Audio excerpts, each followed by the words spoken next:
This incident in the Gulf of Oman is a false flag incident. All the main navies of the world have frogmen.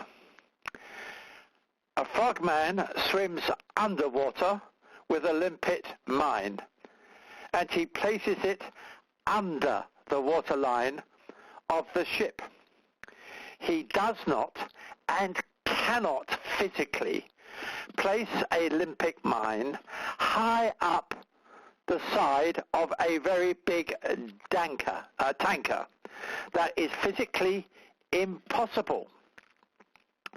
So if there was a limpet mine on that boat, it was placed by somebody in such a way as that the matter would be revealed. In other words, somebody was contriving an incident. And lo and behold, the Iranians risked their lives in removing that limpet mine, if it was a limpet mine. But it was not done by Iranian frogmen and could not have been done by that. The crew of the boat saw something approaching the boat. It is a question as to why they were alerted to look. But if they saw something, the chances must be that it was something like a rifle-powered grenade. And the chances there are that it has to do with something which everybody is ignoring, namely the massive onslaught going against Yemen by Saudi Arabia, helped by America and by the UK and the UAE and Bahrain. However you look at this situation, the attempt to blame Iran is an outrage. This is a false flag attack. Now, in the UK, our Foreign Secretary, Jeremy Hunt, says, oh, it must be Iran. And when he's asked why, he says, oh, it's because the Americans say so. But the Americans have nothing except their desire to create war in the Middle East.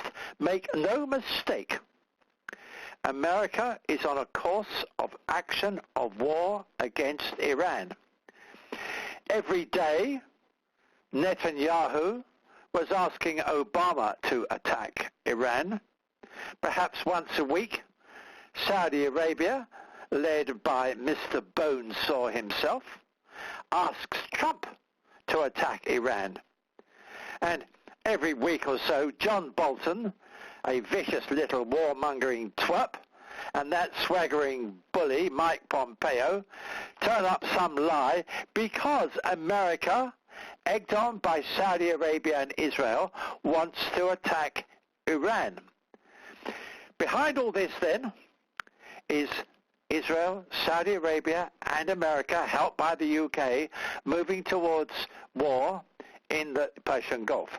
Though they must, if they do, remember this: the moment that the oil flow stops, that could crash the global economy. And so you see that swaggering braggart Pompeo and John Bolton think they can go round and bully people into submission. They may find out that they've crashed the global economy. And on top of that, all the regimes in the Middle East, with the exception of Iran, are unstable. They are autocracies. Think of Bahrain. Think of Saudi Arabia. Think of Kuwait.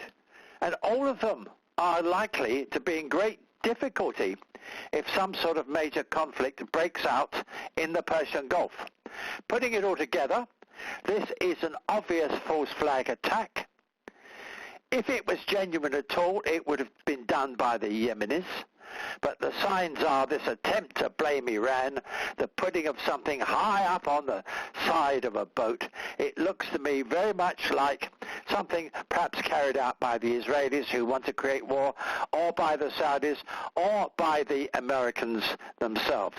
And I'm very sad to say that my country the UK is saying, oh, it must have been Iran, simply because the Americans say so.